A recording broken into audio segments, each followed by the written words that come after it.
Fabulous. Okay, well, welcome to a very special, very magical episode of Well Worried Podcast, coming to you from our respective magical grottos today.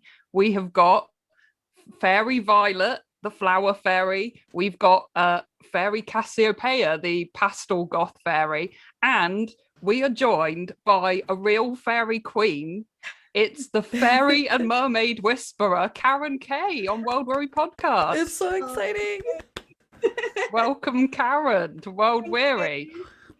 I never thought we'd find another person equally, sort of mystically involved in the world, but also world weary enough to be here. I never thought we'd find the perfect fairy queen guest. It's a fine balance, isn't it? Getting that combination, definitely. Yeah, still seeing the world from like this, magical, filter, but also realizing that, we need the magical filter to survive because it is dark out there. Yeah, so, yeah. Definitely. At this time, that is very, very true, actually. We need the magic more than ever. Mm. Brilliant. Well, that's the thing. We're going to be talking all things fairies and mermaids today. And we're hoping that Karen's going to be able to inject a little bit of fairy magic into World Weary Podcast. And everyone's going to leave feeling a little less weary and a bit enchanted or enlightened, maybe.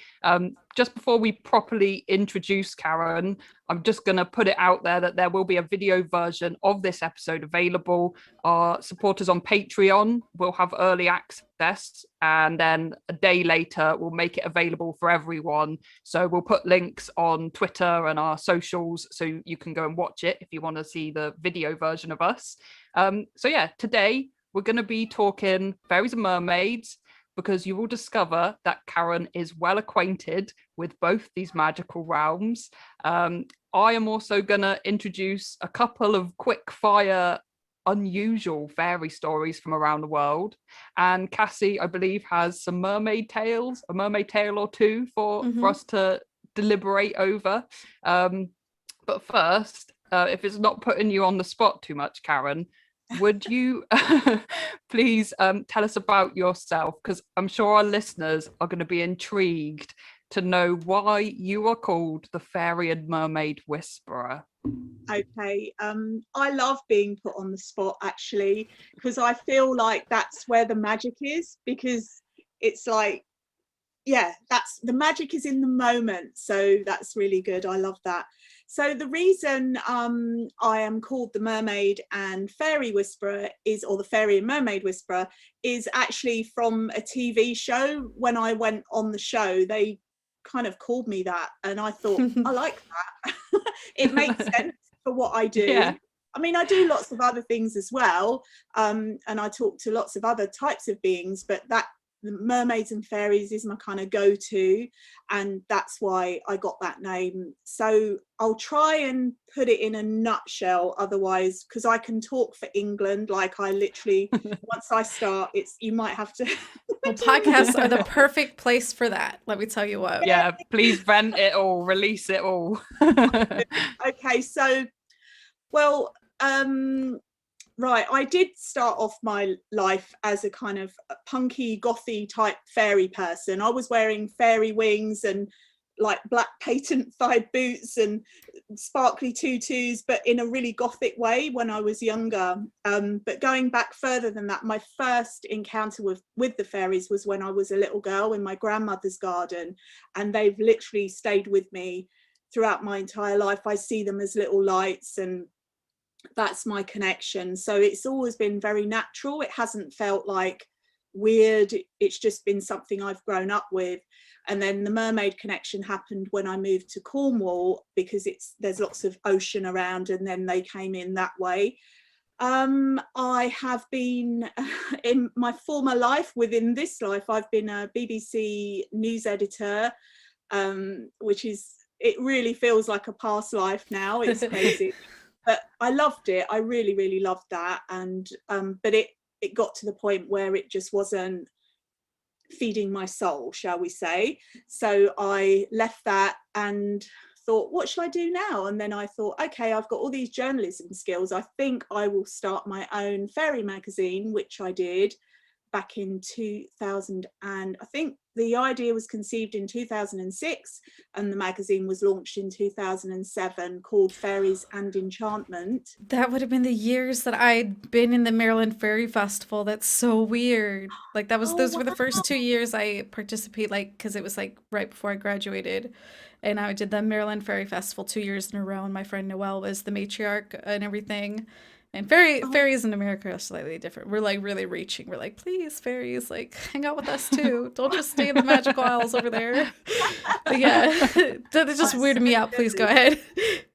No, that's so good. I love that. I've heard of the festival, and I'm pretty sure that I've promoted it in the magazine, because we have Fae magazine is like, and I'm not going to go on and on and on about the magazine, that's just one aspect of what I do, but the magazine is like a fairy lifestyle magazine. So it's not like, it's very real. So you'll have fairy fashion in the sense of what do people that are into fairies wear on a normal day, and what do they wear at a festival, and folklore and old stories, just so much, and promoting different fairy events around the world. So we've definitely had the Maryland Fairy Festival in the magazine. I'm sure. Was the website also online at some point? Because I'm sure I stumbled across it years ago. Like Fae the Fae magazine at all. Yeah, it is. It's so Fae magazine, it's a printed publication. We've always had a website, and now it's available as an app, and I think a PDF download as well. So it's definitely having been dipping into the fairy realm, so to speak, for years on and off. There's definitely a huge core community, and I would say, like, you know, Fairy Tears, Fae magazine's up there as far as like we knew about it, like, you know, in our little fairy circle. So it's it's interesting, this coming full circle. It's just weird. Yeah, and I mean, it is a grassroots magazine. It's not like a big corporate venture. It was literally, I just thought, I literally woke up one day and thought I couldn't do the journalism work anymore in the newsy type hat that I was wearing. I just knew that it was done for me. And so I thought, I'm going to make a little I called it a fanzine, like a fairy fanzine, and I didn't know if anyone was going to read it or want it or even be interested in it. And that's how Fae magazine was born. And then I literally had a call, I think after the first issue came out, from America, an American distributor, and I kind of ignored the call, first of all, because I thought it was a joke. I couldn't believe that somebody would just want to distribute my magazine in America. Why would they want to do that? You know, it just didn't comprehend. But anyway, I did. They pursued me, and I did reply, and worked out that it wasn't a joke, and I accepted. So now Fae is literally available all over the world, which is really exciting. Yeah, it's really good. So that's just one thing that I do. Then I do fairy events, Three Wishes Fairy Festival, which was born in a very magical way as well, and the fairy balls and the fairy fairs. What else? I'm a singer. I've done fairy music with my former partner as well. We're still friends, and I've sung with loads of bands. I used to be a session singer. I've just done so many things. And my oracle cards, of course. I've done 2 oracle decks with Hay House, which is a total dream come true for me when it first happened. That all happened in everything happens in a magical way in my life. Like, it always just like, I think there's an invisible fairy godmother that goes like this, and then it just happens, which is really fun. And I'm really open Send to her that our way for a little while. It's the millennials.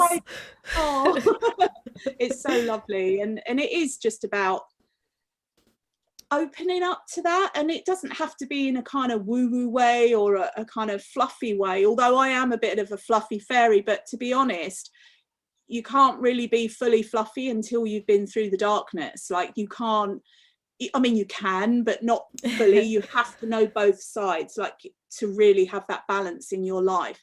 So I'm fully aware of the kind of darker side of things, but I choose to kind of dwell in the lighter, more fluffy side because it's more fun. Talking of a very big nutshell. Yeah. Well, that's a perfect nutshell. Yeah, the fairy ball we were going to mention. I'm sure we've mentioned it before on our podcast, but we actually went a few years back in Glastonbury Town Hall. What was it? Was it the Warrior Viking team one? Yeah, that was it. We were there. Yeah. We were there. That's when I had a military outfit and a military I was a military fairy. Like I wanted to be like, a modern war fairy, like that was taking back nature by force using human weapons. And so I made these wings that looked like that were based off of jet wings. And yes, I was pretty drunk that night because I had a great time. Like I was just like, it was a great time. I was very hungover in the morning till I had some McDonald's or something. Can't remember. It was the first greasy food place we went to. But yeah, it was a wonderful evening, very magical, just lovely, and just you could feel the atmosphere of a real community, like people coming together for passion. And that for me is like really special. And I feel like humans do that a lot. And it's for not only the social aspect, but for the self-fulfillment and like expression aspect. You see all these different communities, like, fringe community as well. And I would say fairy is like one of those fringe communities, but it has like a real heart to it and real fashion and real style and like all these things that are very attractive, especially, to anyone with a glimmer of that, artist sort of crazy person, you know what I mean? Like, but yeah, the creatives, not crazy people, but yeah, that makes so much sense. And how lovely that you've actually experienced it, because it's like describing it is not difficult, because I can wax lyrical about that because I love it. I have created it, but not, it's kind of come through me and wanted to manifest through my skills, and that's how it's come about. But it is, it's really nice that you've been there. And I did think, like, gosh, they look really familiar. Like, I know I've seen you on social media, but to actually be talking to you, I was like, they look like they'd love the fairy balls. Like, that's what I was thinking.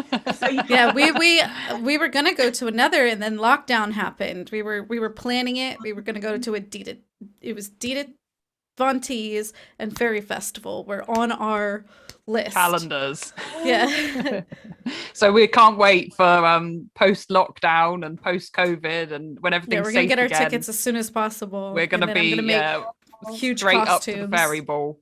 Oh, well, we're hoping to have one in October. It's all kind of penciled in as much as it can be at this time. It's obviously all dependent on the town hall, the venue, whether it can proceed there. But I'm keeping like hope in my heart, and all I know is that when we do get together, it is going to be one hell of a party. Like, yeah, it's going to be fun. It's just going to be so good. And like you said about the community side of it, it's so important, and gathering together in front of real people, being able to hug and dance and whatever is so important for life. It's kind of essential to life. So we've got to get back to that soon, hopefully. I was really lucky because we did at the very beginning, was it last March? Was it 1920?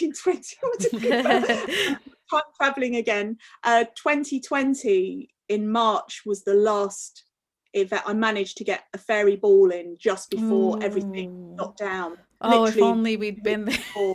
I think that was 2 days after I was dismissed from work, actually. I could have made it. I think I was just freaking out at the time about groceries and stuff. Oh, well, practical as humans, even if we're kind of part fairy in a human body, we've got to do the human stuff, haven't we? Like groceries and bills and all that. 10-pound bag of rice just chilling. So I was so glad that we got that done. That was a good night, and that's the last one that happened, really. So I really need another one. Yes, absolutely. So I'd love to ask you about fairy whispering and your your experiences with the fairies, and any sort of magical work that you do with the fairies? I'm not quite sure how best to describe it, but I think our listeners would love to find out a bit more detail about that.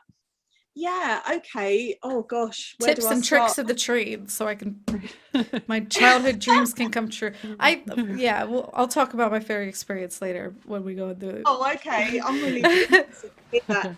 So, oh gosh, where do I start? Like, as I said, fairies have been a part of my life for my whole life, pretty much. So it is like a second nature. It's very natural. It doesn't feel weird to me if I see something weird or see lights, get little voices and little messages, and it just comes through. And there is a difference to how the fairies will come through in relation to how you might hear another type of spirit or things like this. That there is a very definite difference. And there's also, it's not, because some people said, oh well, isn't that your own head talking? Because I hear them like telepathically, and I'm like, no, because you know the sound of your own internal voice. You know, we're born with that, so we know that sound of our own voice. So when a different energy or a different voice comes in, it's very, very apparent.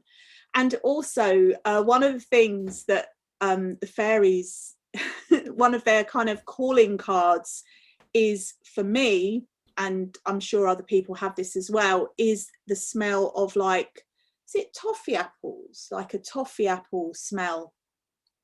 Really sweet, really. And this smell can just literally, and I don't have toffee apples, I don't buy them, I don't, you know, haven't had one for years and years and years, and I could be like literally in the middle of the woods or somewhere, and then I feel a feeling that it's hard to describe a feeling, but I just get a sensation, a physical sensation, and then very often I'll get this fragrance of toffee apples. And it's like their calling card for me personally. So it's like, I know they're there when I can smell this. Unless I'm at a fun fair, then of course, like, there's going to be apples there. And there's going to be some wires crossed. You're going to miss a fairy call or two. Those carnival fairies running the fairground. So, and they can come in with other fragrances, but this seems to be, it's like I definitely know it's them. It's just a way of them letting me know that they're there. And I have done all the kind of common sense, well, are there toffee apples anywhere? Why would there be a smell of toffee apples in the middle of the woods? Like, there just wouldn't. So that's one way that they connect. And the ideas, the inspirations that I get and stuff are very often, they come at unexpected moments when I'm not expecting it. So I could sit down, and it might be a full moon, and I could do, you know, light a candle and do whatever I do. I work very intuitively in a magical sense, but I'm also very spontaneous, so I'll just do stuff if it feels right, and I might do random things as well. For example, like yesterday I was at the beach and I had some stuff going on, and I really needed to release it, so I just picked up a pebble, and we're going into mermaid territory actually, but sorry, this is how I am. I kind of swim and fly all over the place, but they know what they're getting into. Mermaids and fairies all night.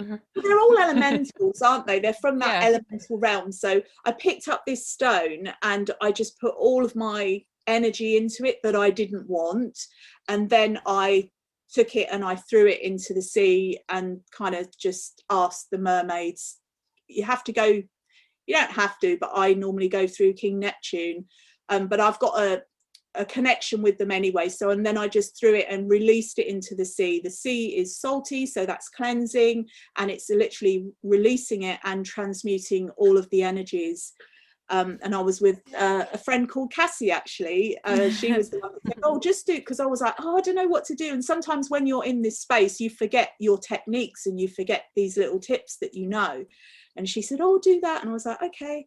So, and it was really good. And I don't know where I'm going. Like I said, I go all over the place with this. So other things that have happened. One thing that was really lovely and quite very magical was when I wanted to do a fairy festival, and I had like I always do this when I'm hearing them, because I think it feels like their voices or they're coming from here. And I just had this like voice tell me to organise a fairy festival, and it must be at the time of midsummer. And I'm like, huh? Okay. Where should it be? And blah blah blah. And then they literally said, the voice said to me, announce the festival, announce it, make the announcement. And I was like, but I don't know where it's going to be. And it was like given to me that it's about forming this bond of trust, and that it's easy to say, oh, I believe in fairies and la la la la la, but like if you're really believing and you're really connecting, and this has to be personal for everyone, I'm literally not telling everyone to just believe and act on the voices that they might hear, but in this instance I did. And I thought, okay, what have I got to lose? Well, I had quite a lot to lose, because at that point I'd been organising events since 1994, kind of spiritual mystic fairs. And there was a fairy element, there was an angel element, but they weren't full-on fairy events. And I thought, well, I've got a really good reputation and I'm putting it at risk here, because I've never, ever announced an event before I knew where it was going to be. And this is not just an event, this is a festival. Like, oh, and they just said trust. And so I did, and I announced it, and literally preparing to put everything on the line. Just before I announced it, I didn't want it to be called just a fairy festival. I felt that was too generic, and I knew that I wanted to differentiate, because I'd heard of them in America. Don't think there was anything in the UK at that time, not that I was aware of, not anything major. And so I was in the garden hanging out my laundry, my washing it was a beautiful day. It wasn't windy, you know, a perfect washing day. And as I was hanging out the washing, I'd noticed the grass had been cut, but there was one solitary, do you know what a dandelion is? Like the yellow flower, and then you've got the fluffy seed head. And there was one on the grass.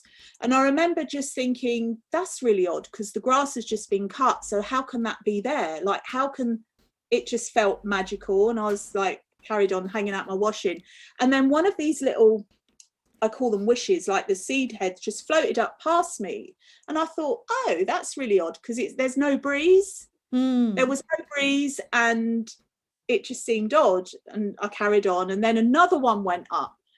And I thought, this is getting a bit strange now. And then another one went up, and I was like, oh my God, 3 wishes. And I was like, ping, 3 wishes fairy festival. And I'm tingling now, because I remember that moment so well. And that's how the name 3 Wishes Fairy Festival came about. So yeah, I announced it, and then literally these kind of metaphorical fairy doors started opening, and I ended up finding out about this venue in Cornwall, and I arranged to meet the guy and who owned it, and I said, I've got this idea and the fairies told me to do it. Like, the fairies told me to do it. Like, okay. And he was really receptive. Anyone else would have said, okay, see you later. Like, I must have said, like, this bonkers woman. And he said, you know what, I like the sound of this, and I'm going to say yes, let's go for it. And in retro, he ended up being our manager, like the site manager of the festival. And so that's like, well, I think the festival is like, I can't remember if it's 13 or 14 years old now, because obviously we didn't do it last year because of everything. But he said to me, I said, what did you think the first time you met me? And he said, I just thought you was bonkers, but I liked you. And I thought, you know, why not? Let's just try it. And that's how it all started. And yeah, I can't even remember what question you asked me. I'm just going You're on the right track, I think. You're on the right tracks. You're on the right tracks. Oh, it's magic, Karen. isn't it? Absolutely. Some Do you have examples. any tips and tricks, like, you know, easy beginner level tips and tricks for people that maybe want to get a little bit closer to, not necessarily communicating with the fairies, but get a little bit closer to that realm and other spirits as well, mermaids? What are some easy basic things people can do, or Cassie can do, because she's quite keen to have a go? Oh, that's a really good question. Thank you for asking that. So yeah, I think with fairies, they really can feel us, and especially like if we're in a natural environment, they can sense us, and that will mean they will either be drawn out of curiosity or repelled, because the energy is like, oh my gosh, that person definitely doesn't love nature, they do crazy stuff to nature and things like this. But if they can feel like in your heart that you are open and receptive to that, then they can move forward. Now it doesn't always happen in an instant way, so I think if you want to have this either connection or, like you say, just be a little bit closer to that energy, then you would literally, a really simple way would be to go out into nature, ideally in a woods next to a tree. If you can't do that, you can do it at home next to a potted plant. If you don't have a potted plant, you can go on YouTube and just have those images of nature, because you can do it all in your mind as well. But the preferable way to do it would be to actually be in the vicinity of a natural environment. It would make it a lot easier to happen. And then you could simply just say, either in your mind or out loud, if you feel comfortable to do that and there's not loads of people around, and just say like, fairies, fairies, come to me as I sit beneath this tree, or something like that. Like make a little rhyme, or just something innocent and instant from your heart, because whatever your instant instinct is, wow, that's a tongue twister, that will be the right thing to do. There's a little symbol that's just come up on my thing. I hope I haven't, am I still there? Yeah, you're still there. Yeah, right. The fairies playing with my computer, they often do that. Well, I blame them. I mean, it might not be them. I don't know. We do the same. We blame gnomes, little sneaky computer gnomes, for all our technical issues. Honestly, you get fairies and mermaids. I get gnomes. Yeah, gnomes follow me wherever I go. We've got a bit of a long-running in-joke here about gnomes, partly because I'm a little bit of a trickster myself. So I've been doing things like delivering unwanted gnomes on Cassie's doorstep for the past 10 years and hiding little gnomes in her house. And but they seriously affect things, I'm telling you. I love gnomes. Like they're so good, aren't they?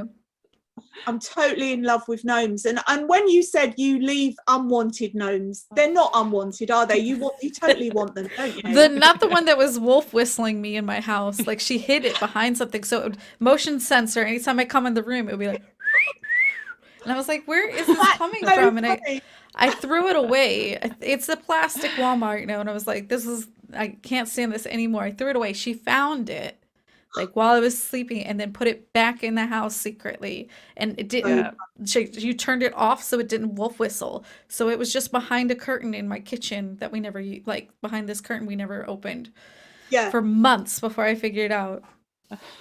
It was a scary thing, but I pulled it back to wash it. Gnomes are really good with to help with manifesting, because they're really hard workers, and if you want to manifest stuff, then definitely call on the gnomes. Although they can be a little bit, but usually they're quite happy to have something to do because they love working. So I love gnomes, and I love mushrooms and toadstools, and I've literally got them everywhere. Like I've got them in my garden. I've got loads of gnomes on my table. I've got gnomes everywhere. Like you can't see them all. They're just everywhere. Oh, amazing. Have you seen the horror genre of gnomes? There's a whole genre on YouTube. You have to look. It's horrible, but there's a whole genre of YouTube videos dedicated to scary gnomes and gnomes like hiding and following people at night and stuff. Like it's so weird. Like true footage. It's really, there's a particular name for it in Mexico and in South America. They're really popular. And they're always like, they got the pointed hat, and you'll just see a little shadow scurry away, like behind a kid. They're like, no, get out the way. Yeah, I've heard of those. Yeah. Marmalose. I've got a Spock gnome, a gnome in the form of Dr. Spock Oh, from Star Trek, and I've just got so many. Like I've got tiny ones, big ones. Like I just love that's my them. future. I know, because every And every that's holiday, actually Violet will add. something that you mentioned as well about, oh, what did you say? Oh yeah, about how to kind of connect with that energy is through having gnomes in your garden or in the vicinity of your home, because to the elemental realm, they can see the things that we have. And so having a gnome That makes is a sense. symbol to them that, oh, they like gnomes. Gnomes are welcome here. So that is like a kind of a welcome sign. And also having little welcome signs like Ah, fairies welcome here, or really simple, like it's a kind of very simplistic, innocent, childlike almost energy, although they're super I'm getting powerful. And there then. Yeah, I think I've got gnomes. I have a lot of jewelry boxes now. Like I'm getting a jewelry box collection. Like the weirder the better. Like so I don't know what kind of fairies or energy that's bringing me, but it's an energy. does it feel good? Yeah, yeah, definitely. But it's definitely like my life is like the weird carnival, that is on like the back alley behind the other carnival. And you Oh, accidentally stumble into that one. that sounds the most fun one, actually. Yeah, Yeah. yeah, yeah. But there's like four people pottering about, including your dad. Oh God. Yeah, I recently moved into a little cottage, and the residents, sadly, they were very elderly that had lived here before, and they'd let the garden get completely overgrown for years and years. They couldn't manage it. So Yeah. I've had so much fun unpicking and strimming the garden. The greenhouse was completely overgrown, brambles everywhere, like Jack and the Beanstalk level brambles, and finding old gnomes, some of them in a bit of a sorry state, hidden under all of the grass, about a collection of 10. And I felt so bad for them that I gave a couple to Cassie. They ended up on her doorstep one morning, a little knock on the door, and I ran away. And I'm I'm tending the others in my garden at the moment, seeing if I can glue them back together and Love maybe that. a new paint job. So cool. I mean, that just the way you described all of that, this overgrown garden, and oh wow, I love that, because that is this type of place where fairies will be, and because they've got places to hide and they're not really going to get discovered. And I mean, obviously they can appear if they want to in a etheric physical form, but usually they would be invisible to the human eye, and unless you were kind of on that vibration, and then you can perceive them, usually as lights, but they can present in any way, and Well, I definitely in had those a I'd environments. like your analysis on this. Like, I had a weird experience once where I was practicing living in the now kind of thing. It was like when What's His Face was really popular. I was just trying to like focus on breathing as a meditation, walking to work at Domino's. So it was really like that I walk next to a solid wall, and then there's the road next to it. And it was just summer, just the end of summer, but not quite leaves falling or anything. Mhm. And the wall's quite tall, every so often you get, lavender or whatever, but no autumn leaves anywhere. And I'm walking and I'm just trying to be in the moment constantly. This is every 20 minutes every day. I try to be in the moment just to train my brain. And out of nowhere, I get hit in the face with something. It's about this big, like my hand, like it's about this big. It brushes my face. And I for one split second, I'm looking at it and it looks like a clump of autumn leaves. But the thing that is weird is like there's a man's face, like a tiny little man's face, and a tiny little man body peeking through, like the same color as the leaves. That freaked me out, like because I was like, is it a Sainsbury's bag? What's going on here? Like my brain was rationalizing at 1,000 miles a minute, and just as soon as I started to rationalize and live, not be in the moment, it was gone. So it was just Yeah. like I'm in the moment, and this had taken me months to try and do. Like I have a very ADHD brain. My brother suffers really bad with it, so it's just sort of one of those things where I have to do a lot of calming to think or focus. Violet's good at focusing me. But yeah, that was a really weird experience for me, and I was just wondering if you have any insight on that, or like, you know, explanation. I feel like, first of all, and this isn't a cop out, and I will explain, I feel like you already know. Like if you go back into that moment, you know exactly what it was. Like, because you were in the now, and the fairy beings and all these beings are always in the now. They care not for human time, like they care not for it, because it's a man-made invention. It's like time in all of this. So being in the now is where they all reside. Now, what you described to me just immediately reminded me of the first time I saw fairies, like really in nature. And they can present, as I said, in many forms, but the leaves, the crumpled leaves, and the gnarly trees and the twigs and the anything, but it was like his body was twigs. It was really weird, but it was a person looking like a little tiny person, but indescribably different as well. Like, it's not like I can't just draw a man face and be like, yeah, it was like that, but with sticks, you know? It's really hard to describe, and it was for just a split second, and the only thing I could think of is like, maybe for a split second I was corporeal in a different dimension where we crossed paths. It looked directly at me. We had eye contact, and then it just was gone. And I was like rationalizing, and then just of course. Yeah, we do that because it's like, hey, I just met a leaf man who flew past my face, and it's like, and how do you like explain that? Yeah, and you can't tell anybody. I could tell my husband and like Violet, and I told someone when I was drunk one time, and he told me his story of seeing fairies while on the highway. They rolled down the window and saw one as they were going by the highway. Everyone in the car saw it, and then they just kept going, and everybody sort of rationalized it after that. So yeah, that's so cool. I love that. Well, when I saw these fairy beings in the leaves, in the grass, I think I was living in a place called Foy in Cornwall, and it was the woodland called, I think it was Menabilly Woods or something like this, and I went in there and saw them, and they were everywhere, and I was like, oh my gosh, okay. And then I didn't really think about it for a long time, and then I came across the work of Brian Froud, and in particular one of his oracle decks, which I think I have to hand, and I'll see if I can find it and do that while I'm talking to you. But when I saw his artwork, I thought, he is the real deal. He is painting what I've seen. And I knew. And what you described is exactly, it feels like the type of being that Brian would see and paint. And it's like, they're not wearing tutus. They're not wearing wings. They're not, or jewelry or anything weird. Like, they're kind of coming from nature. And the thing is, though, fairies, they're magical beings, so they can present to you however they want.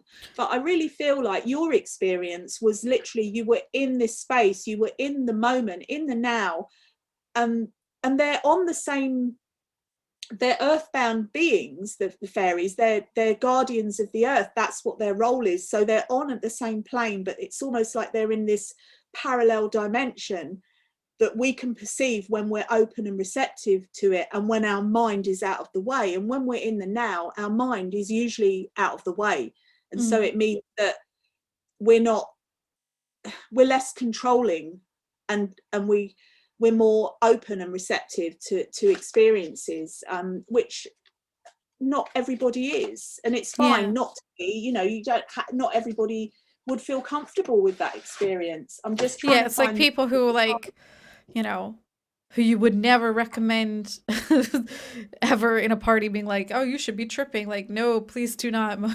Oh yeah, interesting. Yeah, I've seen his art before, actually. Yeah, I mean, because I've done a lot of research since that moment. I was like reignited into like figuring stuff out. And like, my theory always was like, maybe it's my mind trying to interpret what I saw in something that makes sense to me. Like, because as you said, they can appear in any form. So I wonder if it's like my mind's just trying to make sense of this something so alien that I can't perceive it properly. Like you see lights and stuff. So maybe like my mind's like, okay, I'm going to turn it into something that's makes sense for me, like in the moment. And then thereafter, rationalizing it with the logical brain sort of just made it, you know, a little less intense, if that makes sense. Like it suddenly becomes something I'm analyzing rather than experiencing. Sort of like when you're using your phone to watch a concert, you know, you're kind of like putting something in between you and the experience. So that's what the mind is. That's a really good analogy. Yeah. No, that sounds so accurate. And we do it's natural to do this. You know, so there's so much stuff that's happening and that we don't know if it's real, or we kind of want to demystify everything. We want to explain everything away just so that we can feel more comfortable. That's why we do it. And so lots of people don't want to believe in the concept of actual real magic and these other realms. They don't want to, and that's fine. Like, my job isn't to make people believe in anything. Like, that's not my job. Like, all I have is my own direct experience, and that is kind of what I share from a really intuitive, fluid level. And I never go around saying, oh, you've got to believe in fairies, but I think you present a safe space for people who are already inclined or curious to express that and experience it, which is a lot different than trying to get people to join a creepy cult. It's its own thing, you know what I mean? Yeah, but if you did, I'd be on board. Just saying. Oh, okay. I think it wouldn't really be creepy. It would be fun. It would be a fun or a yay cult or something. Yeah. But yeah, so it is interesting because there are so many. Look, you know, we know, especially now, like our world, it's pretty like icky, isn't it? Like the things that are going on, and I just mean in general with the governments and that, and I'm certainly not going to dwell on that.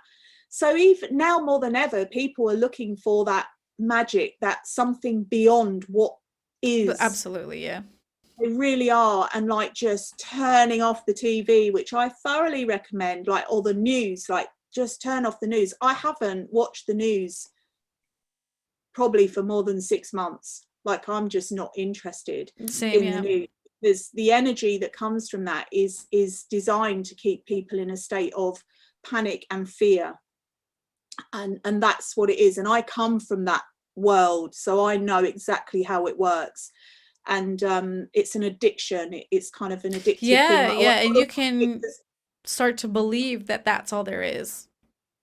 And we were never designed to know everything that's going on all over the world. If we go back to a natural kind of state, we would know what was going on in our little village or our little town naturally, or the town crier, or however far you want to go back. But we were never designed to contain all the worries of the world weary podcast. They've done studies on it, on how social media affects us, as far as you know, the amount of people we're supposed to be friends with and like know, and we're not supposed to be able to hold that many people in our brains consistently, you know what I mean? Like, it's a lot. It is a lot. And so any little glimmer of hope or magic or something that just makes you feel uplifted is really welcomed more than ever. And I think whether people believe in it or not, I know it's there. And it's not even a belief for me, it's a knowing. Like, I know. And people might say, well, that woman's crazy, like, you know, how come she's da da da da? But usually when they meet me, they're like, oh, you're actually all right. Well, they wouldn't call anybody who is in a traditional religion crazy. So that's where they're going hypocritical, because you can believe what you like. You should be able to believe what you like without judgment in that sense. I don't think, you know, I don't want to persecute Christians, but nor do I want to persecute anybody believing in fairies or gargoyles, gnomes, anything. It's their right, and I should be at least respectful of it, you know? Yeah, totally. And especially if it's making, you know, if you see somebody really being unhappy with what they're doing, then you want to kind of help them. But especially if somebody's like super happy and like, I'm really happy. it's like, it's not a perfect life, and things, I have human experiences that aren't so great, but 95% of the time I'm in a great space. I'm just open to this magic all the time, and it just makes life fun, unexpected. Like I said, fairy doors are opening all the time, and these kind of amazing things just happen, and I'm like, how did that happen? How did this happen? And but it's just fun, and just being open to that is such a lovely, for me, it's a lovely space to be in, and I love it. I wouldn't change it. So Violet, are you gonna do a little fairy tale and then an oracle reading? Yes, by Karen. Yeah, that's right. Yeah. So I'll do some quick fire unusual fairies of mischief, because the listeners of this podcast, they like the obscure. They like things that are a little bit weird, a little bit edgy, maybe, you know. So we're going to talk about some fairies that are definitely not the Tinkerbells of the fairy realm. And one or two of them are tricksters, which is my favorite kind of spirit. I love the tricksters. I love a little bit of mischief. We've talked before on the podcast about the mischievous pixies of Dartmoor, sort of confusing drunk people walking back from the pub in Devon, and the Celtic spirits from Celtic mythology. So I love things that are a little bit naughty, a little bit mischievous, a little bit weird. My first unusual fairy is from Russia with Love. It's the Bannock from the Slavic fairy mythology. And the Bannock instantly appeals to me, because when you see depictions of the Bannock, it's a grumpy little old man. Grumpy old man? Yep. This is her. It's a grumpy little old man. She will find the weird fairy. With a great long beard, and he's normally completely naked.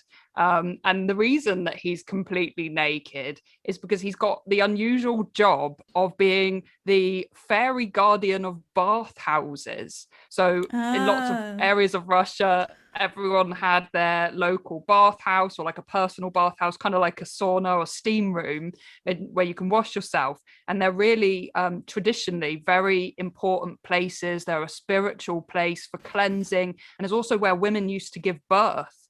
Traditionally was in this steam room bathhouse. So high and magic. Also high magic. I mean, the highest magic there is when we're talking giving birth. And also people would practice fortune reading and divination in the bathhouse. It was that the energy, the forces there are that, you know, intense in the place that you get washed. So Bannock's really important to have that fairy guardian there. You want him to stick around, and you want him to look after your bathhouse.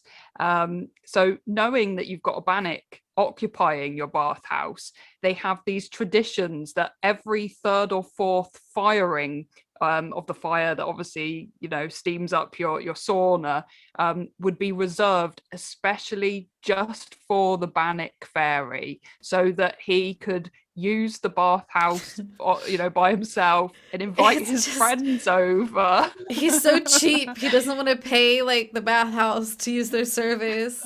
He gets free bathhouse steam. He just squats in your bathhouse, and he invites his friends, the local spirits, the local forest spirits and demons and things will also come and share his bath.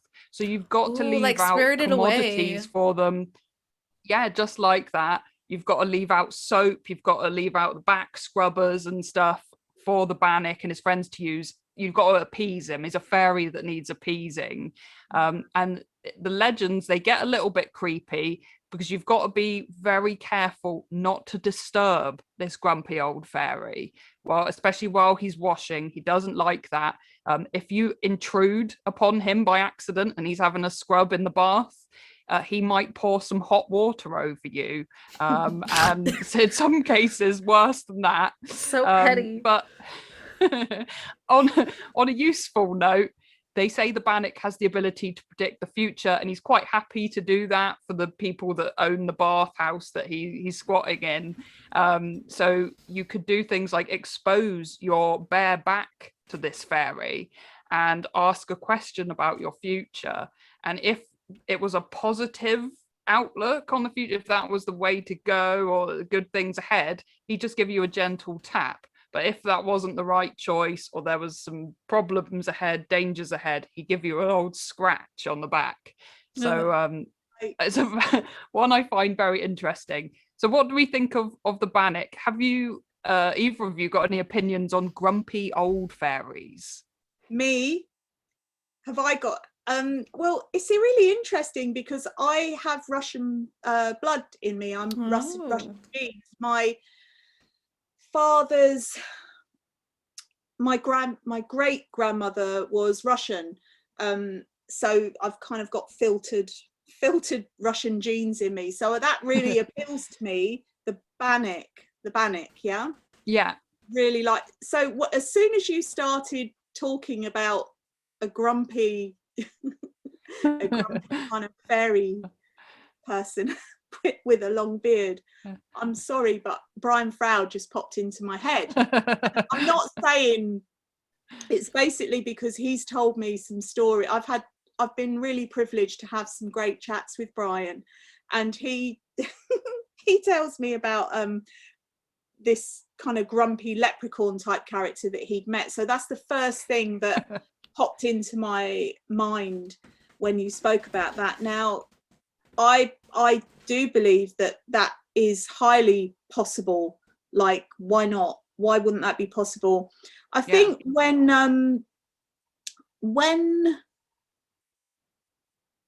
when they do things to humans that aren't so nice, I really feel that it's because humans are doing things to the planet that aren't so nice. And so the fairies are like, take that, I'm going to trip you up, I'm going to catch some brambles on your skirt, I'm going to do this, I'm going to get you pixie led, I'm going to get you lost. So there is this element, and that isn't all they are, but they do have that element, and that is a mischievous thing. And mischievous isn't always a bad, evil mischievous. It can just be a fun mischievous, and just for why not just have fun. It's playful, isn't it?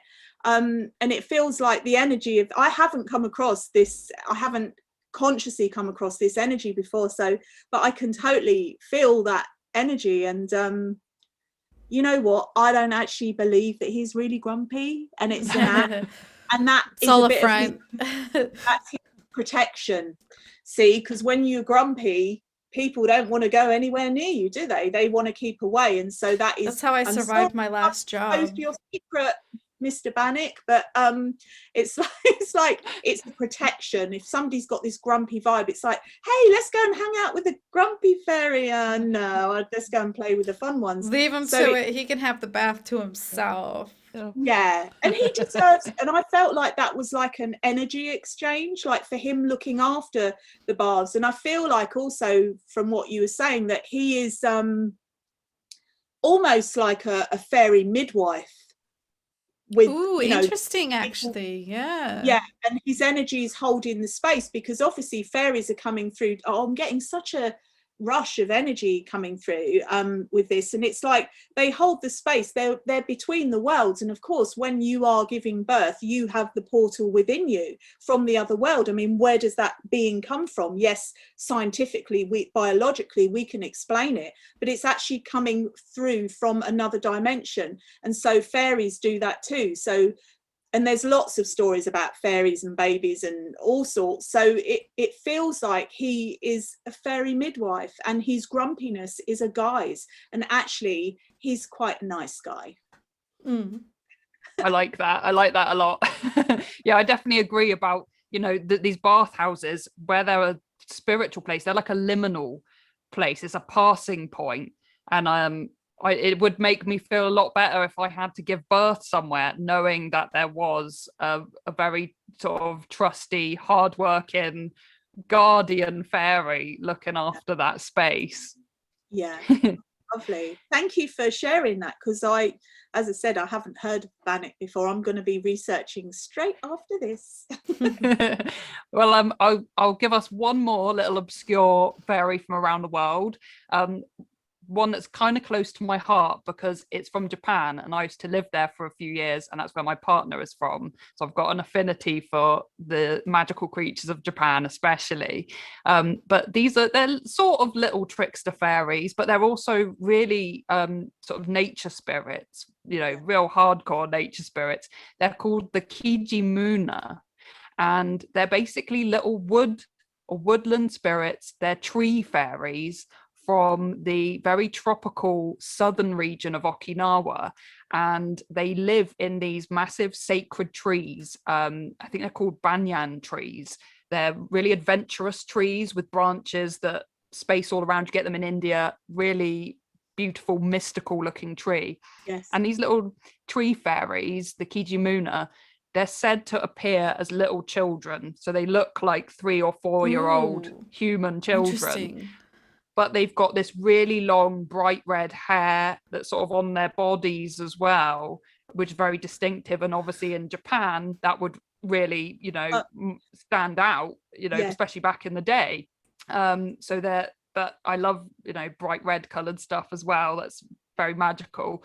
So they live in the trees, and they're also excellent sort of river fisher people. So they're out fishing, they catch fish, they share fish with people, and they're known to be really mischievous, playing pranks and tricking humans as well. But it's all sort of just a childlike, it's that childlike energy that you've been talking about, Karen. It's very childish, playful energy. And one of their best known tricks is to just like freeze people in time or just paralyze you momentarily. Oh, that was a good one, Joe. Yeah, so people just be walking along, by one of these trees, and you just get stuck in your tracks all of a sudden,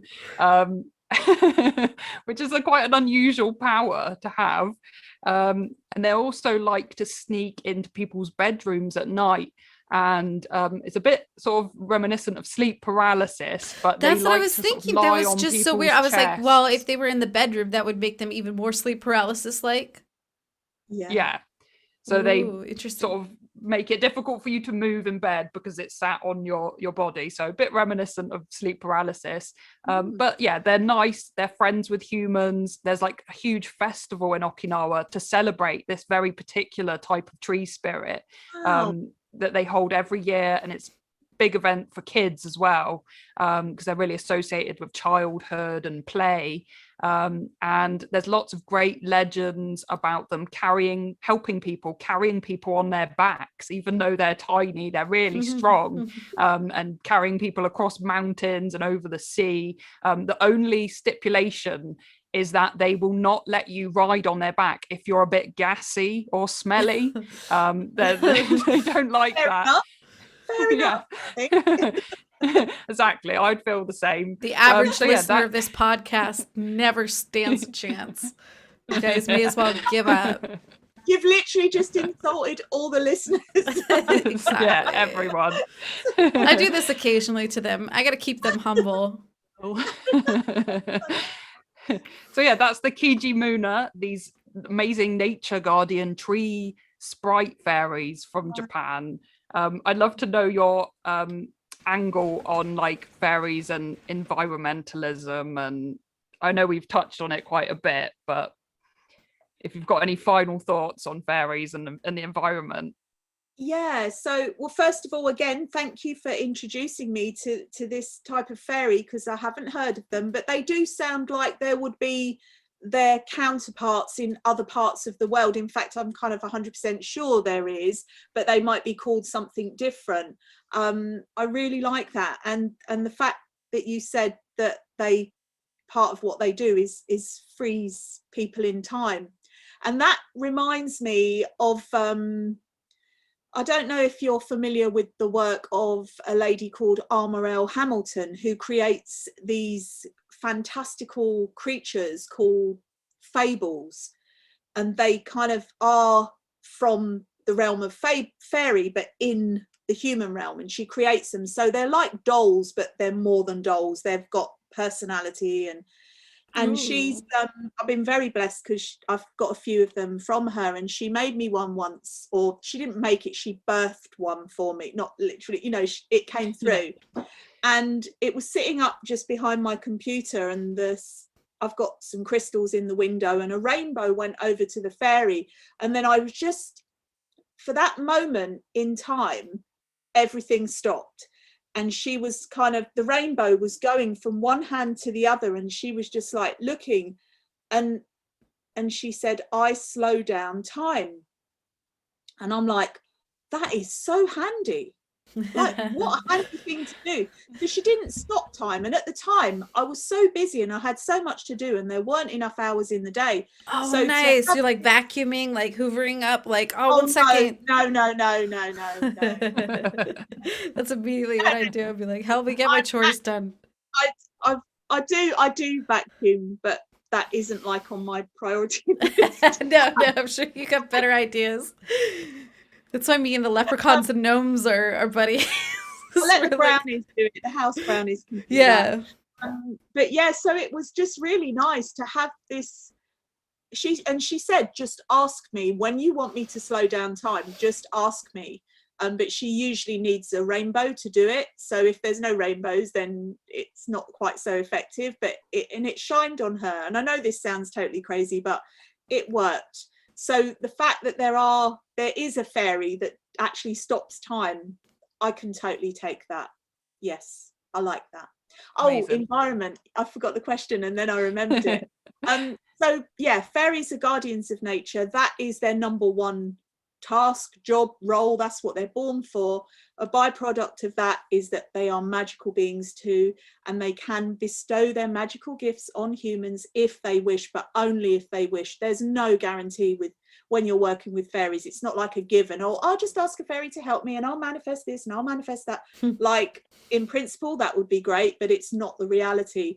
You can work with them to manifest, and they will work with you if they want to. And usually it's as long as what you're trying to manifest is for the highest good of all, not against anybody else, and the rest of it. So with the environment, to win the kind of favor of the fairies, it's about just loving your environment, for want of a better, it's really simple. Like, just care for the environment. Try not to use all these chemicals and pollutants, and swap out your, if you're using something that's really full of chemicals, then try and swap it out for something more natural. Go as natural as you can, and that will certainly win you favor with the fairies. And because that is their job. They love the planet, they love the land, the environment, the trees, the plants, the flowers, everything. So if they see or sense a human that has that same love and passion, then they will naturally gravitate. And they need our help as well. Like, they're powerful, they're magical, but they don't have bodies like us, and we do. So we can actually be more proactive with helping with environmental things on a practical way, recycling.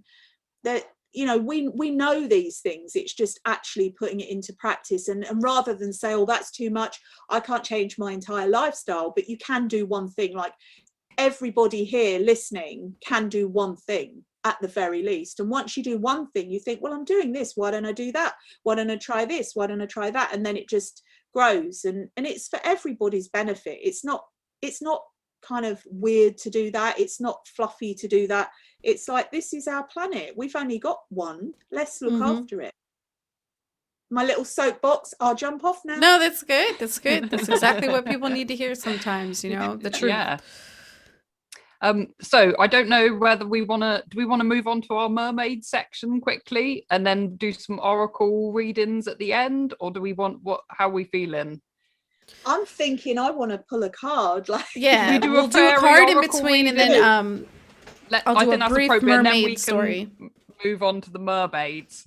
Okay. Yeah. So I'll use my fairy oracle then, because I've got both decks here, but because we're still. Yeah, I've got my deck here as well. I was so excited. I got this for my birthday. Yay! Just showing it off to everybody. Nice to see. Oh, I love that you've got. Yeah, Violet pre-ordered it for me because she's sort of, I'm a Cancer as well, so it's just sort of like I connect with the sea a lot. I grew up on a peninsula, so yeah. It was very exciting. I was hoping to get it, and like that's what her gift was to me. So I was like, yay! Oh, I'm so I always feel so excited when I see other people with my deck and other people working with the deck. No, you can tell I was like showing it off to my stream. We've showed it off to the podcast. You can tell a lot of love was put into it. You know, you can see it, you know, with the art and everything you've written and the whole package together. You can see a lot of love goes into your Oracle deck. So Yeah. I'm going to get the fairy one soon to complete my collection, but looking forward to the gnome one someday. The gnome oracles. So this is perfect considering what we've been talking about, and also this fairy is kind of quirky. She's a steampunk fairy. Precious time. Oh, steampunk fairy. Time. And we were literally just talking about time, and my whole body is like tingling, and like, so it is about and this is obviously for everybody who's listening, either now or a replay or whenever you're listening is the right time for you to be hearing this message. And if it resonates, take it. And if it doesn't, just let it go. So, but I feel like this will resonate for everybody. So precious time, like our time is precious. We often take time for granted. We think, oh, I'll do that later. I'll do that tomorrow. I'll do that next week or next month, next year. But we don't really honestly know that we've got that time, and that's not in a negative way. It's just about coming back to the now, to this moment, because that is all we actually in reality have, this moment. And we kind of know, yeah, I'm going to wake up tomorrow. Most of us will. That's really good, you know, we will. But it is about really coming into this moment and being grateful for that moment and spending it as wisely as possible, making it, I don't know, it's like not wasting time of others. And ultimately you can't waste time, you can only spend it. You can't save up time and put it in a bank or in a box somewhere. You can't waste it, you have to spend it. But you can be mindful about how we use the time of other people. Like if we're all, oh, she's always late, he's always late, I always say meet at 2 and they always turn up at 3, and it's like that's really kind of disrespectful to that person, because that person might be able to use that extra hour to do something else. And it's about respecting the time and just really using it wisely. So if there's things that you have wanted to do, just do them now. Like, we're never going to feel ready, we're never going to feel like we're perfectly ready for this thing that we want to do, this dream that we've had, this mission that we want to embark on. Nobody is ever ready, like fully ready and like, yes, I'm prepared, everything's, there's always this sense of not feeling ready, so we don't often start things because of that. And so this energy, this fairy of precious time says, just do it now, just start. Even if you make a mistake, even if it goes wrong, it's not wrong. It's all down to experience. You learn from your mistakes when you know, and you can help other people through your mistakes. So nothing is ever really lost, and everything is precious that happens in time. And so make the most of it. That was a really good one. Perfect as well. I love like, the really edgy, the edgy steampunk fairy. Our listeners are going to love that. Yeah. I know we've got some people that like their punky fairies. Yeah, we know some steampunks out there. Jeffrey. Love it. It didn't surprise me when she came out, and the time was literally just talking about it. So yeah, so good. Amazing. So, well, let's jump into the world of mermaids quickly. Yeah, let me grab my stuff. I just want to share a picture. I wonder if I can put the file in there. All right, I'm sending this picture so you can get an idea of the kind of mermaid that we're talking about today, the one that was seen. I'm going to put in a clip into the audio version. So even if you're watching the video version, you can check out the audio version later to hear an actual rendition of the song, the mermaid song. But yeah, I'm going to read out a little bit. As I went out one evening, far out of sight of the land, there I saw a mermaid sitting on a rock with a comb and a glass in her hand. A combing down her yellow hair, and her skin was lily so fair. Her cheeks were like 2 roses, and her eyes were like the stars. And her voice was like the nightingale clear. And then it proceeds to talk about how then a storm comes and a ship wrecks. So in history with mermaids, what we see a lot of the time is they don't necessarily relate to our European, I want to say British mermaids and American mermaids are very similar, but very different to like the Greek nymphs and stuff like that. They were definitely out there to lure men in and to kill them and stuff like that. But generally, when we're talking American and especially old Irish Celtic mermaids, we're talking about ladies that are there to mermen appeared first technically, but the most famous rendition is ancient Sumerian goddess Atargatis, who was like the original OG mermaid lady of ancient times. But when we're talking about the history local to us, they've always had stories of these women combing their hair with a mirror, like, just, and you come across them and they're doing their thing, and then they're like, oh no, weather's turned, and then they dive back in the sea, and by the time you see the mermaid, your fate is already sealed in a way.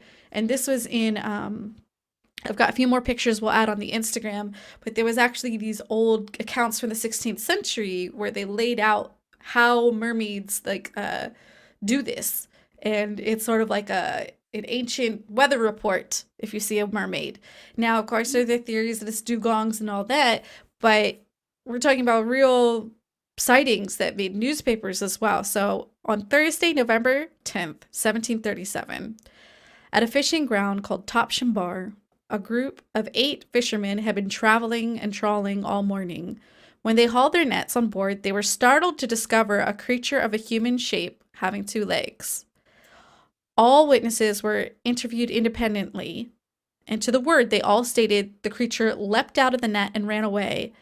While it seems difficult to believe, the fishermen added that once they caught up with the mysterious thing, they found it dying and groaning like a human.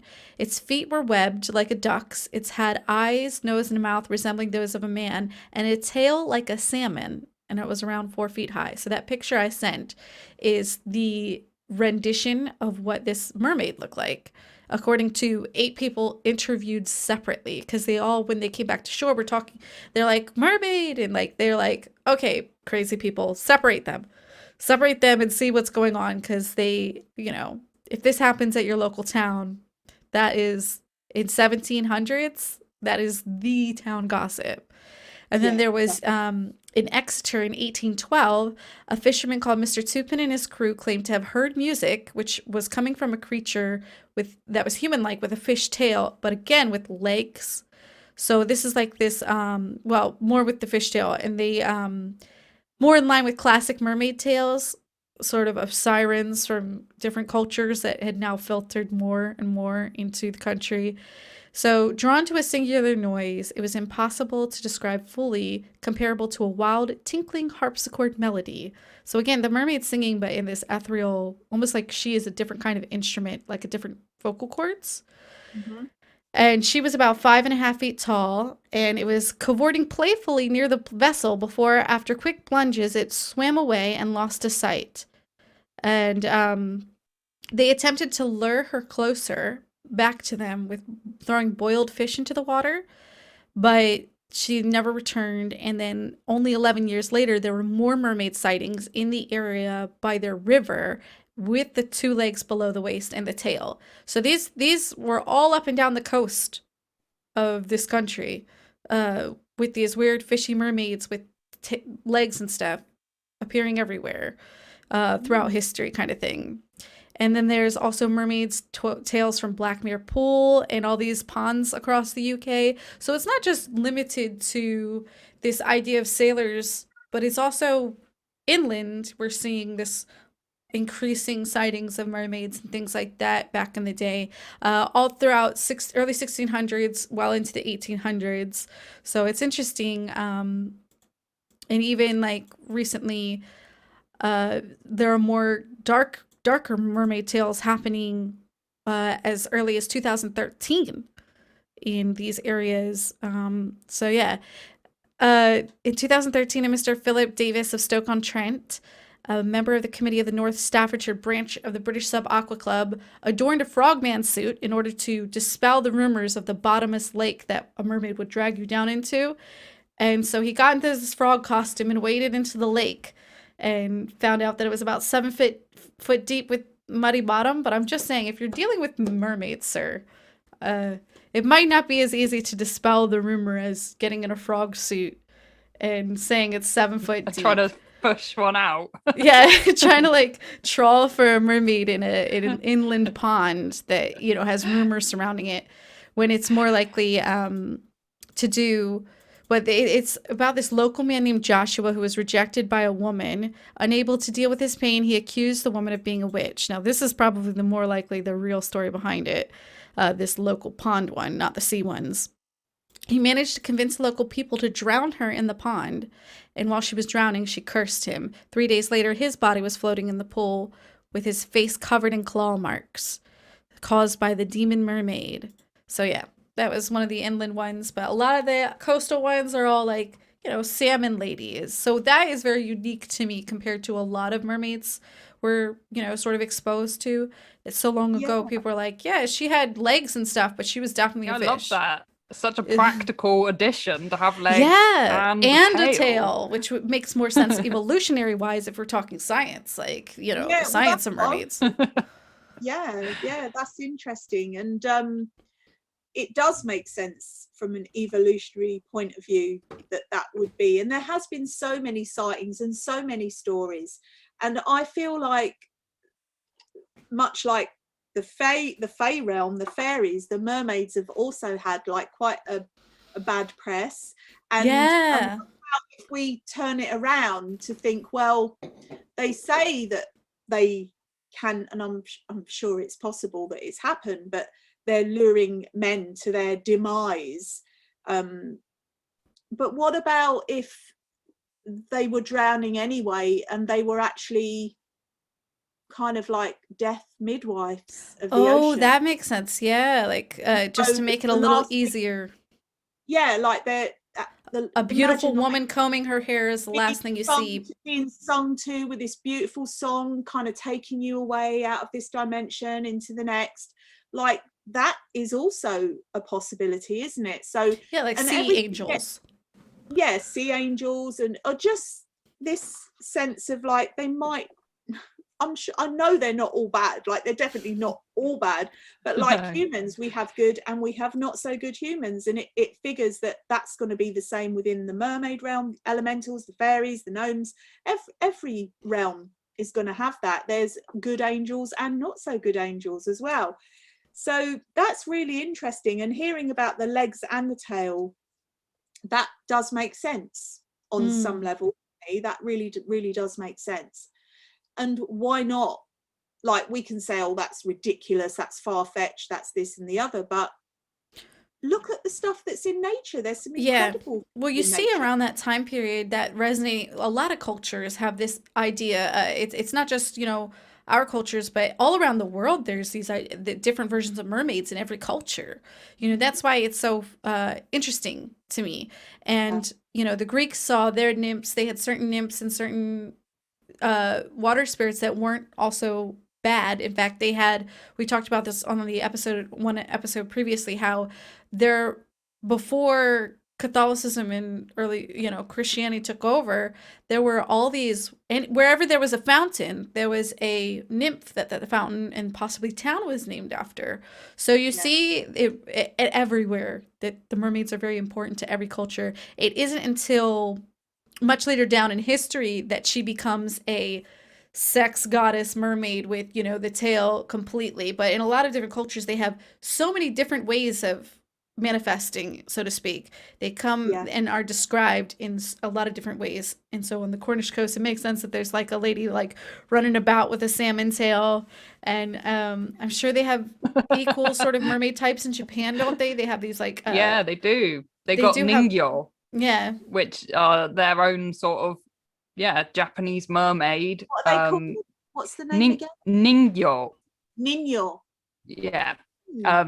So they're you know, very similar, I think, to the European idea of it's a sort of human looking body with a fish tail. Sometimes though they've got other sea creature appendages and things going on. Sometimes they look like a seahorse.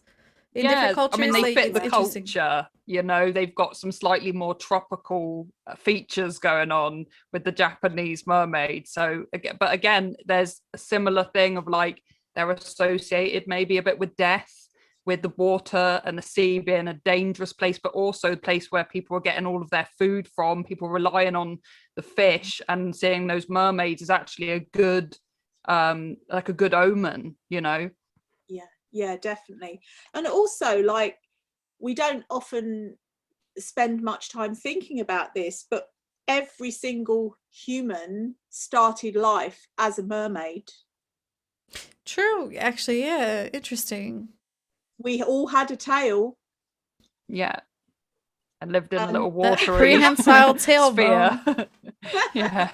And we have this connection with the sea. Like when we cry salt tears. So I totally believe that there were and still could be kind of human mermaid with legs and a tail. That sounds interesting, yeah. totally plausible to me. I used to write these short stories about these merfolk, you know, because I love the idea of it, like this underwater city of merfolk with this complex politics and society and how they're dealing with encroachment on the ocean and things like that, and the way things are changing. So like you could write novels about it. I mean, I'm sure people have, but it's one of those things. I used to do a lot of role play as a character called Mara. Like, oh, they'll never know that means the sea. Like when I was like 12 years old. Yeah, you definitely. I feel if Cassie's got some sort of fairy or spirit guardian, while I would like to say that it's a little grumpy gnome, I think it might be a mermaid. Really, I think you've got watery vibes. Oh, that's so lovely. I'm related to Walter Delamere, who is of the sea, and that's my mum's maiden name is Delamere. So that I'm coming. That from that is energy. So creepy, because like literally that was my character's last name, Mara Delamere, because it was of the sea. Like I was like, she is like she was like this princess mermaid, you know what I mean? Like, or when you're a kid and you're writing a story, that is so weird. Her name is literally I've got evidence on my Yahoo. I'll send it to you later. I'll send it to the podcast Instagram so you guys can see I'm not talking out of my butt. Yahoo chat does not exist anymore, so it's a little harder. That's so good.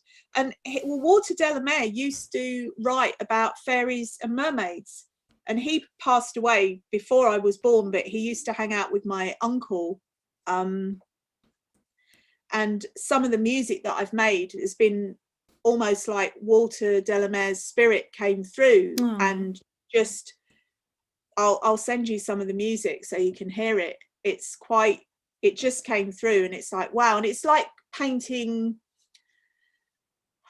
audio paintings with the words from, it's like I was, it's really hard to explain it. Like what he wrote in a poem, I was able to create musically with Michael Tingle. He did the music and I did the vocals, and it's like we created a musical expression of his poetry. I know that's a long-winded. That's lovely. No, I'm a songwriter, so I get it. Yeah, it comes in many forms, you know. It does, yeah. And it's hard to express. If you want to send us links to we can put a little clip. We'll put a copy. We'll add a clip in, and we'll share. Make sure our listeners can find some of that so they can enjoy it. I will. Yeah, thank you. That would be really nice.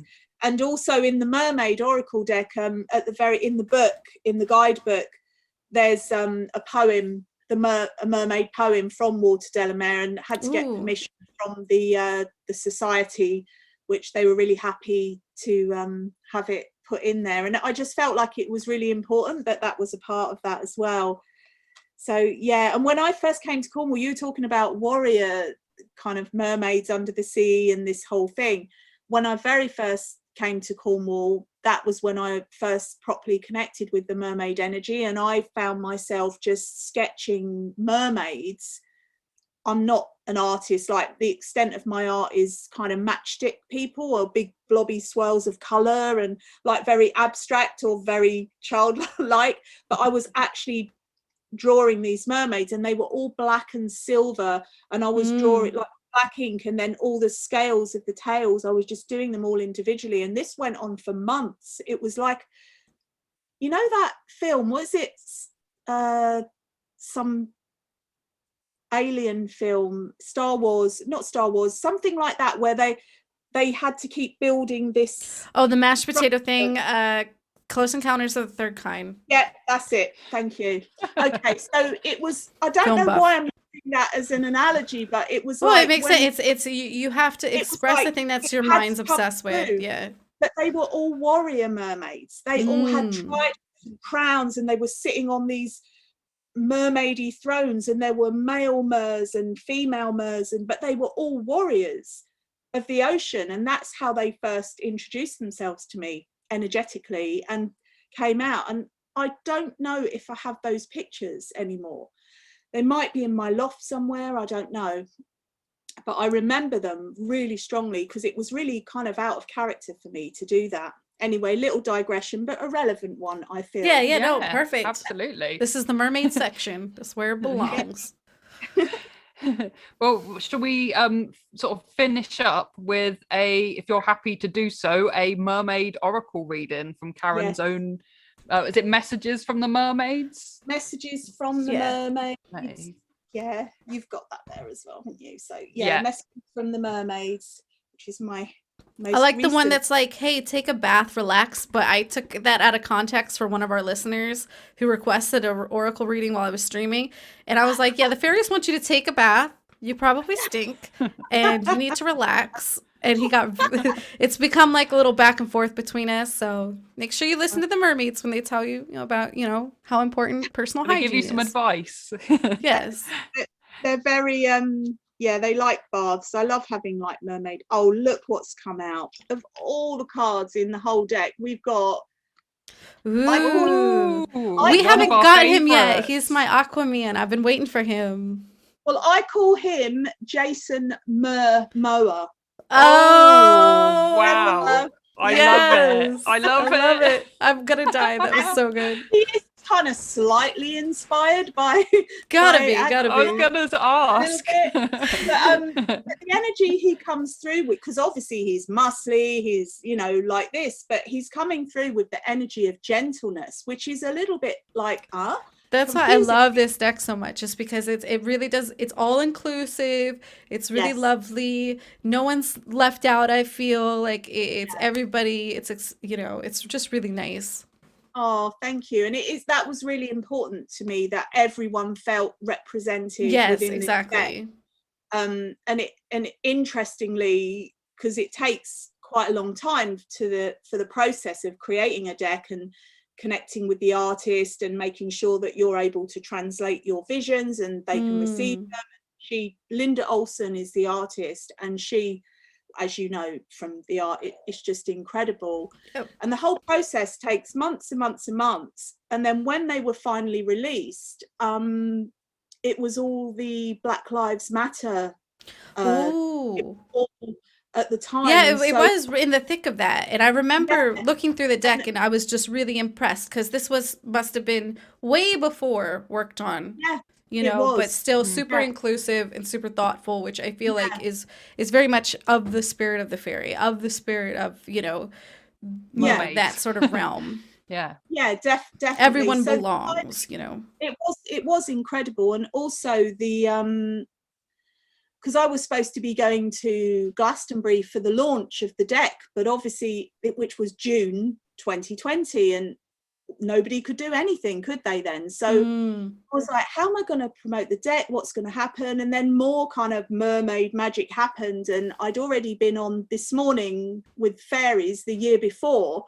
And then they invited me back to do something on my local beach with mermaids, and they wanted me to do a meditation, and it's on my social media somewhere. And when you do the gnome deck, if you need two people to dress up as gnomes in the background and fight, it'll be me and Violet. Would you have to fight? Can you just do All right, it'll be nice. I'll just carry a spade menacingly. And anyway, this card energy is gentleness, so it's all about so sometimes we get feisty, that's fine. Passion is good. But sometimes we can use this approach and it doesn't always get the results that we'd like. So if we can employ gentleness, as even if it's like a surprising approach to take from people we know, they might say, oh, he or she always reacts in this aggressive or boisterous or over dramatic way. And you could think, okay, I'll switch it up and I'll just try and respond with gentleness.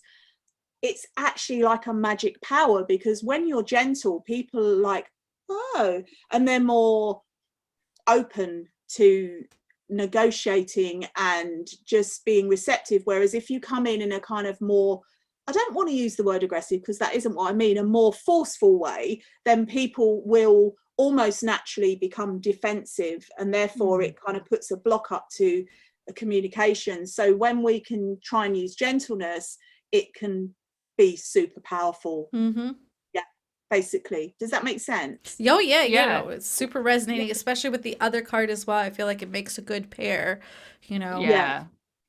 And how you deal with, you know, wasted time. For me, it was like that card was resonating as far as wasted time this week. Like when you said, like, you know, people wasting your time, I had that experience.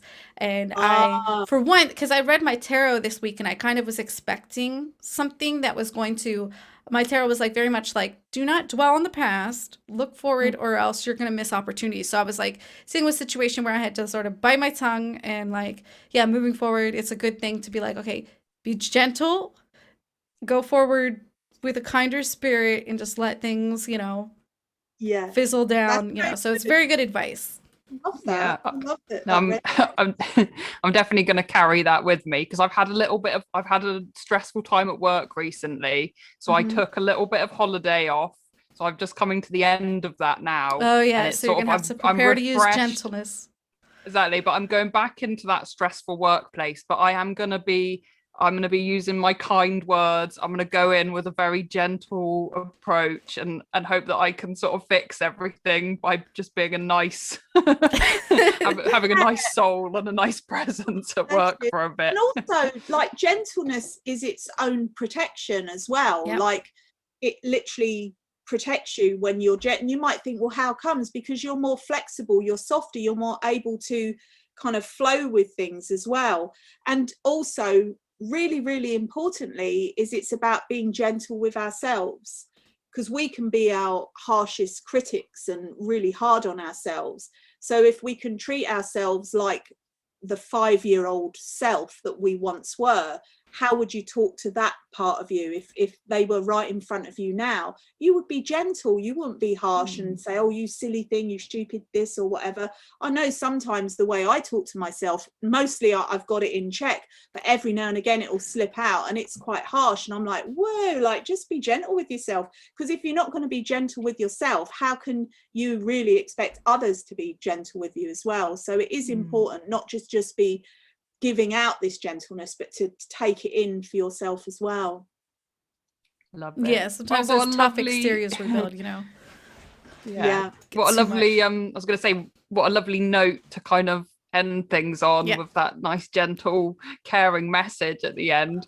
So yeah, I hope everyone who's listening has enjoyed our Fairy Mermaid special with our super special magical guest, Karen Kay, the Fairy and Mermaid Whisperer. I almost said the Furry Whisperer, which is a slightly different thing. We do have that demographic. I'm sure we have that demographic. I'm always big up the furries. But yeah, this isn't your episode, furries. No, you have to wait. Finally, Karen. As well, I don't know, just to say that I do, as you know, like, I put out I'm doing videos all the time of readings and things like this. So if anybody wants to fly or swim over to my Instagram page, then it's just at Karen K Fairy. Make sure you're on the right page, because I've had a few people setting up fake pages, but they've only normally had. I'll put the right one down below when I do the video edit, so everyone share knows. some links. Thank you. And also, but do say that you're from here as well, because I like to know where people are from, and I love talking to people about their stories, and I love hearing about it. It's my passion. So yeah, thank you. Is there any other social media you want to promote or anything else? I I think all of my social media is at Karen K Fairy. It's all the same. And I've got my website, which is karenk.co.uk. Lots of Ks, lots of dots. And where can people buy or find your oracle cards as well if they want to purchase their own? Okay, well, there's several ways of doing it. Usually most bookstores you can get them, most places online. Make sure they are the official versions, because there have been a couple of fake decks, unfortunately, and they don't have the books. And so I'd say somewhere kind of like legitimate, like Amazon or an independent official bookstore. But I'm also doing them on my own website, which is, oh my gosh, thefaishop.com. And when people get them from my website, I put in, I haven't got it here, but I've got a little magical box with all little things like seashells and sand and rose and little gifts and that I I've put got in a box like that over there. I should. And then I sign them, and if they want them to be signed. So if you want a kind of personal touch, which is definitely from me doing it and signing it and making this thing, then you can get them from thefaishop.com. Otherwise, just anywhere where cards are sold. Fabulous. Well, thanks so much again for joining us. It's been amazing. Really enjoyed it. And all of our Well Worried podcast listeners, as usual, please check out our website, wellworriedpodcast.com. Twitter, you know where to find us. We're on Instagram. And thanks so much to our Patreon supporters, our cryptid commanders, Dime and Grendel over at Patreon. Thanks so much. We will be back again next Wednesday. Bye from all of us. Dreaming of a time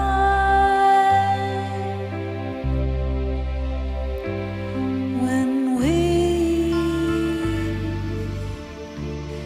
can live as one. Beautiful, beautiful, beautiful.